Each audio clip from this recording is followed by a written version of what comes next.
किराँती धामीहरू यति शक्तिशाली हुन्छ कि को मान्छे कहिले मर्दैछ भनेर उनीहरूले अगाडि नै थाहा पाउँछ। तर धामीले मृत्युलाई कहिल्यै टार्न सक्दैन। आखिर धामीले कसरी मृत्युको सङ्केत पाउँछ त? आउनुहोस् माइला धामीको कथा सुनौ।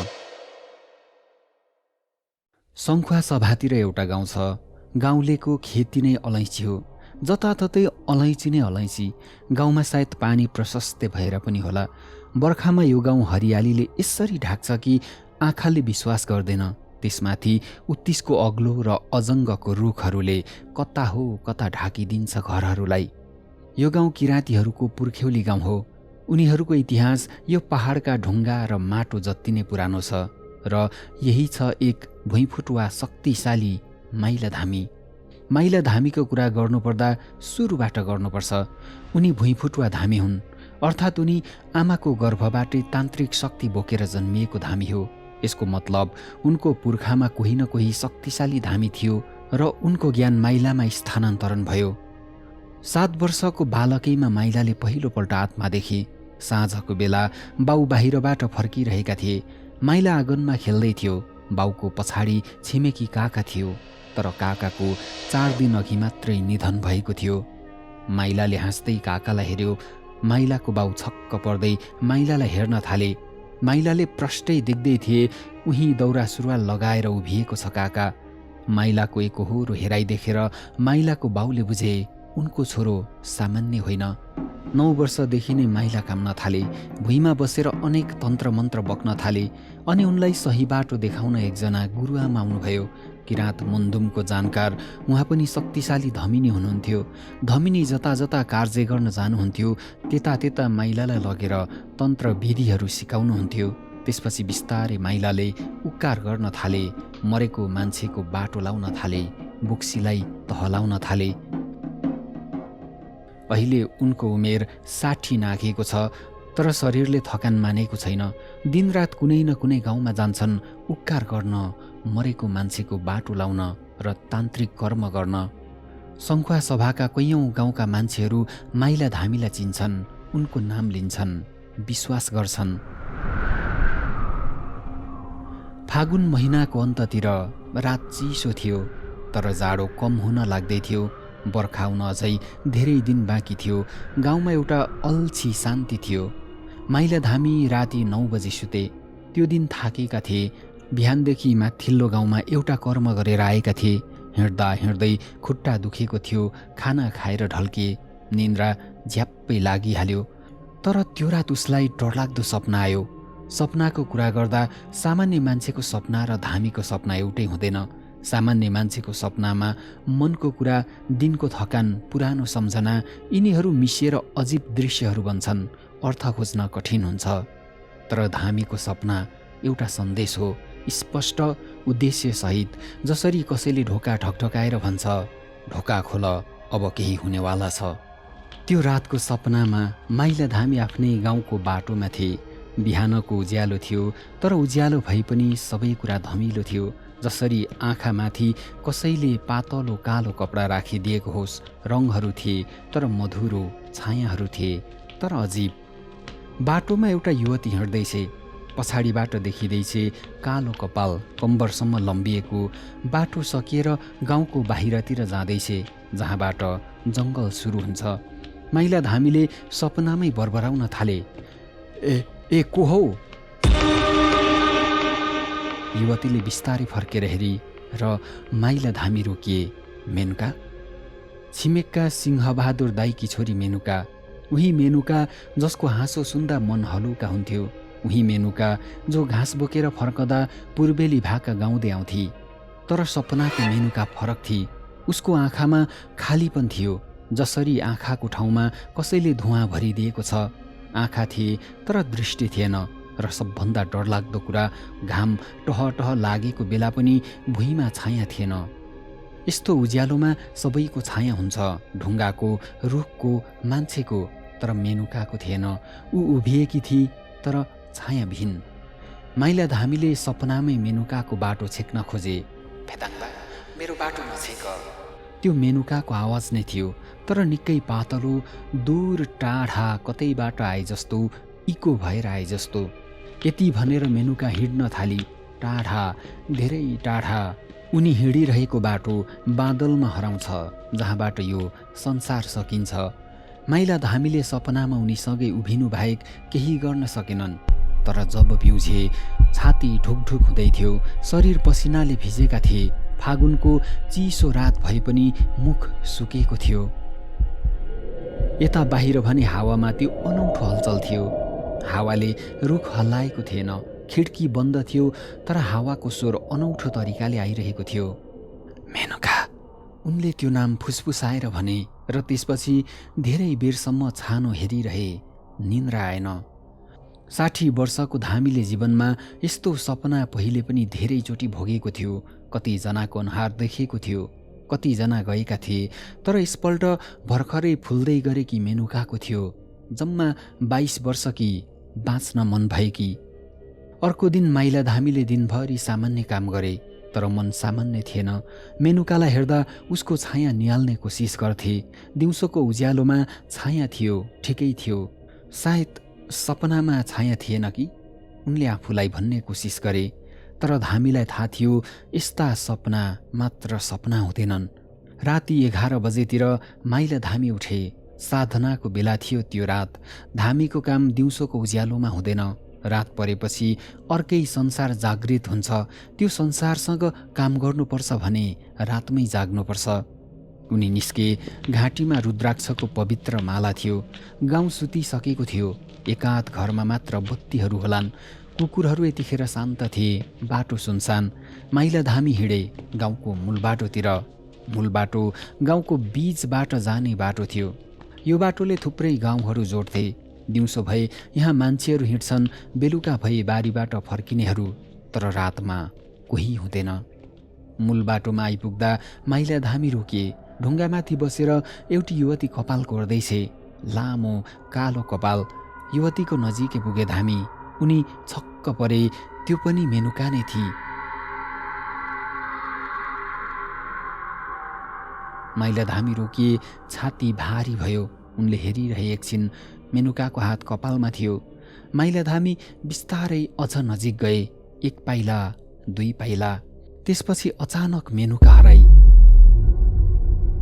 ढुङ्गामाथि कोही थिएन, कपाल थिएन, न काइयो थियो। हावा बहिरहेको थियो, तर रुखहरू हल्लिएको थिएन। माइला धामी थरथर कापे। 60 वर्षको अनुभवी मान्छे कतिवटा आत्माहरूसँग काम गरेका थिए, कतिवटा मृत्यु देखेका थिए, तर त्यो रात उनको हात काप्यो, किनभने यति कलिलो उमेरको मान्छेको आत्मा आजसम्म भेटेको थिएन माइला धामीले। अजीब घटना घट्न थालेको तेस्रो रात माइला धामी माथिल्लो गाउँमा गएका थिए, एउटा बुढोको उपकार गर्न, जसलाई माथिल्लो टोल भनिन्थ्यो। उपकार सकेर घर फर्किँदा रातको 2 बजेको थियो। गोरेटो बाटो सुनसान थियो। धामीको पाइलाको आवाज मात्र आइरहेको थियो। बादल थिएन त्यो रात। आकाशमा जुन र तारा झलमल्ल देखिँदै थियो। धारा नजिक आइपुग्दा माइला धामी रोकिए। धाराको पानीमा गाग्री राखेर कसैले पानी थाप्दै थिए। कपाल पछाडि बाँधेकी, कम्मरमा हात राखेकी, पानी भरिने प्रतीक्षा गर्दैछे, जसरी 100औं पल्ट गरेकी छे। माइला धामी अचम्म मान्दै नजिक पुग्यो। उसले मेनुका भनेर आवाज दियो। मेनुकाले मुन्टो उठाई उनीतिर फर्की हेरी, तर बोलिन। माइला धामी 2 पाइला अगाडि बढे। मेनुका, मध्यराती किन पानी थाप्दैछेस् बा? माइला धामीले भने। आँखा झिमिक्क हुँदा नहुँदै मेनुका त्यहाँ थिएनन्। न त गाग्री थियो। भुइँमा पानी बज्रिरहेको थियो। धारा बगिरहेको थियो निरन्तर। माइला धामी धाराको छेउमा बसेर सोचमग्न भए। 3 रात 3 नयाँ ठाउँमा एकै मान्छे देखिनु सामान्य थिएन। त्यो असाधारण थियो। सामान्य त एउटा आत्मा 1 पल्ट देखिन्छ, बढीमा 2 पल्ट। यसरी बारम्बार देखिनु माइला धामीको लागि अलि अनौठो थियो। त्यो दिन माइला धामी घरमा नै थिए, कहीँ गएनन्। साँझ परेपछि आँगनमा बसे, पहाडी गाउँतिर हेर्दै। यतिखेर गाउँमा मान्छेहरू घर फर्किरहेका हुन्छन्। बारीबाट, जङ्गलबाट दिनभरिको थकान बोकेर। तल गाउँको जङ्गलको मुखबाट घाँसको भारी बोकेर मेनुका आइरहेकी छे। नाम्लो निधारमा अड्याएको भार प्रष्टै देखिन्थ्यो। खुट्टाले बाटो चिन्दैछे। यो बाटो उसले सयौँपल्ट हिँडेकी छे, आँखा चिम्लेर पनि हिँड्न सक्छे। तर यति साँझसम्मै जङ्गल बस्ने मान्छे त होइन। तरुणी थिई, बल थियो। माइला धामी खुरुखुरु मेनुकातिर बढे। मेनुका मात्र धामीले के बोलेको थियो त्यहाँ मेनुका थिएनन्। बाटो मात्र थियो, घाँस थिएन, नाम्लो थिएन, केही थिएन। जसरी यहाँ केही भएकै थिएन। माइला धामीले बाटोमा उभिएर आकाश हेरे। बादल थियो, चन्द्रमा थिएन, जताततै अँध्यारो थियो। उनले सोचे, अब मृत्यु धेरै नजिक आइसकेको छ। आजको रात, भोलिको रात वा पर्सिको रात उनलाई थाहा थिएन, तर थाहा थियो कम दिन बाँकी छ। उनी बिस्तारै घरतिर फर्किए। माइला धामी निन्द्रामा थिए। रात 12 बजेतिर अचानक आवाज आयो, कसैले खोकेको जस्तो आवाज, लगातार अनवरत, जसरी कोही दगुर्दैछ र दगुर्दा दगुर्दै खोक्दैछ।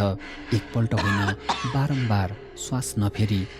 माइला धामी झ्याप्प उठे, खिड्की खोले, बाहिर हेरे। आँगनमा मेनुका थिए। मध्यरातको अँध्यारोमा यता र उता दगुर्दैछे र खोक्दैछे, लगातार, थाकेको झैँ, कराएको झैँ, जसरी कोहीबाट भाग्दैछ र कसैसम्म पुग्न खोज्दैछ। उसले केही बोल्दैछ, मुख चलिरहेछ, तर आवाज सुनिँदैन। माइला धामीले हतार हतार ढोका खोले, तर आँगन रित्तो थियो। खोक्ने आवाज बन्द थियो। त्यहाँ हावा मात्र थियो, चिसो र शान्त। माइला धामी ढोकाकै छेउमा थचक्क बसे। माइला धामीलाई थाहा थियो उसले मान्छेको मृत्यु देख्छ, तर मृत्यु टार्न सक्दैन। मृत्यु नियतिको भाग हो, धामीले हस्तक्षेप गर्न सक्दैन। यहाँ मेनुकाको कुरा गर्नु जरुरी छ। मेनुका 22 वर्षकी सुन्दर युवती थिइन्। बाउ सिंहबहादुर किसान थिए, अलैँची खेती गर्थे, मनक्कै आमदामी हुन्थ्यो। मेनुका बारीमा काम गर्थे। उसले गाउन जान्दथे। किराँत लोकगीतहरू गाउँथे, पहाडको कुना कन्दरामा उम्रेको गीतहरू। बेलुका साँझमा घाँसको भारी बोकेर फर्किँदा उसको गलाबाट निस्कने ती सुरले पुरा गाउँ गुन्जन्थ्यो। तर मेनुकाभित्र एउटा गोप्य जीवन थियो, प्रेमको, शैलेशसँगको प्रेमको। शैलेश तल्लो गाउँका थिए। उनीहरू सम्बन्धमा थिए। अझ भनौँ यो अनैतिक सम्बन्ध थियो। मेनुका र शैलेशको जरा एउटै थियो, अर्थात् उनीहरू आफन्त पर्थे। फरक भनेको स्थान मात्र थियो, तल्लो गाउँ र माथिल्लो गाउँ। अझ डरलाग्दो कुरो त यो थियो कि शैलेशसँगको सहवासबाट मेनुका गर्भवती भएकी थिए। भोलिपल्ट बिहान माइला धामीले सोचे, एकपल्ट मेनुकालाई हेर्नु पर्ला, घरमै गएर। मेनुकाको घर गाउँको बीचमा थियो। आँगनमा अलैँचीहरू थिए सुकाउन राखेका। माइला धामीले ढोका ढकढकाए। मेनुकाकी आमा दिलमायाले खोलिन्। आउनुस् है फेदाङबा, भित्रै आउनुस्, दिलमायाले भनिन्। घरभित्र भान्साबाट धुवाँ आइरहेको थियो। मेनुका गुन्द्रीमा बसेकी थिए। उनी नै उठेर जाँड छान्न थाली। माइला धामीले मेनुकालाई हेरे। अनि फेदाङबा कहाँबाट आउनु हुँदैछ? दिलमायाले सोधी।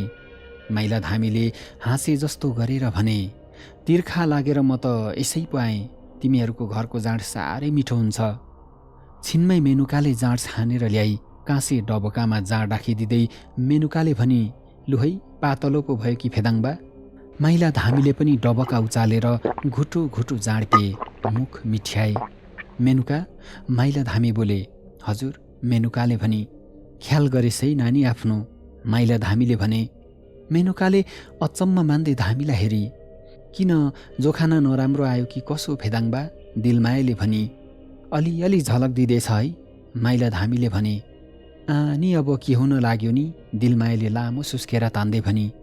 चिन्ता नगर्नु नि, टरेर जान्छ, माइला धामीले जाँडको अन्तिम घुट्की लिँदै भन्यो। त्यसपछि माइला धामी उठे। जाँदा जाँदा एकपल्ट फर्केर हेरे। मेनुकालाई आमाले केही सुनाउँदै थिए। त्यो साँझ मेनुकाले गाउँको पुच्छारको गाई गोठमा शैलेशलाई भेटिन्। त्यो गोठ बर्खाको लागि थियो। त्यहाँ मान्छे हत्तपत्त पुग्दैन बर्खा नलागेसम्म। उनीहरू सधैँ त्यही भेट्थे।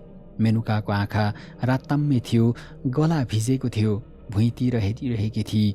उनी डराएकी थिए। शैलेश, केही गर, अब मेरो पेट बढ्न थाल्यो, गाउँलेले थाहा पाउँछ, मेनुकाले भनी। शैलेश पनि डराएको थियो। अस्ति नै भन्दैन, अब यत्रो समय घर्केपछि भन्छ, म सोचौँला के गर्ने, शैलेशले भन्यो। कि त मलाई बिहे गर कि मलाई भगा, मेनुकाले भनी। हाम्रो बिहे हुँदैन, तँलाई थाहा छ त, गाउँलेले जिउँदै मार्छ। शैलेशले काम्दै भने, के गर्छस् अब, छिटो भन्, नत्र म मर्छु, अहिले नै भनेको छु, मेनुकाले रुँदै भनी। त्यसपछि दुवैजना केही घन्टा एकअर्कामा दोषारोपण गर्दै बसे।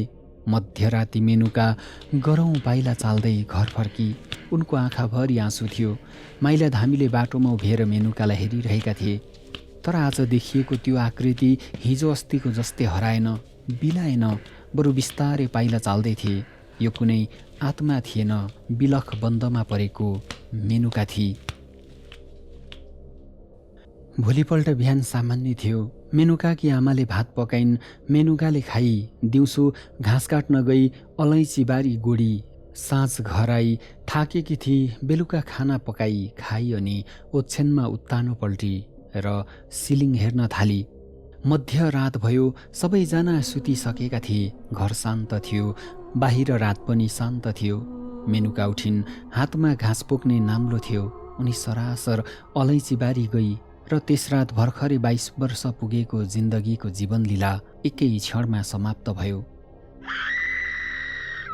बिहानै आमा दिलमायाको चित्कारले गाउँ बिउझियो। त्यो चित्कारले खोला बिउझियो, पहाड बिउझियो, भिर बिउझियो। त्यो चित्कार सबैले सुने, मात्र मेनुका थिएनन् आमाको चित्कार सुन्नलाई। किराँत धामी र आत्माहरूको सम्बन्ध बाहिरको मान्छेले बुझ्दैनन्। उनीहरू सोच्छन् धामी भनेको डरलाग्दो मान्छे हो, आत्मा भनेको डरलाग्दो कुरा हो। तर त्यस्तो होइन। धामी र आत्माको सम्बन्ध साथी जस्तै हो। वर्षौं एकसाथ रहेका मान्छेहरू जसरी बोल्छन्, दुश्मन जस्तै पनि हो। कहिलेकाहीँ आत्माले धामीलाई कठिन बाटोमा लैजान्छ। धामीले आत्मालाई कडा अनुशासनमा राख्नुपर्छ। छिमेकी जस्तो पनि हो, दैनिक भेटिने, तर फरक फरक घरमा बस्ने। धामी र आत्माको सम्बन्ध विशिष्ट हुन्छ। धामीलाई आत्मा चाहिन्छ, आत्मालाई धामी। धामी नै आत्मा र जीवन जोड्ने सेतु हो। त्यसैले धामीले मान्छे मर्नु अघि नै थाहा पाउँछ मर्न लागेको मान्छेको हंस उडेको। तर धामीले मृत्यु टार्न सक्दैन।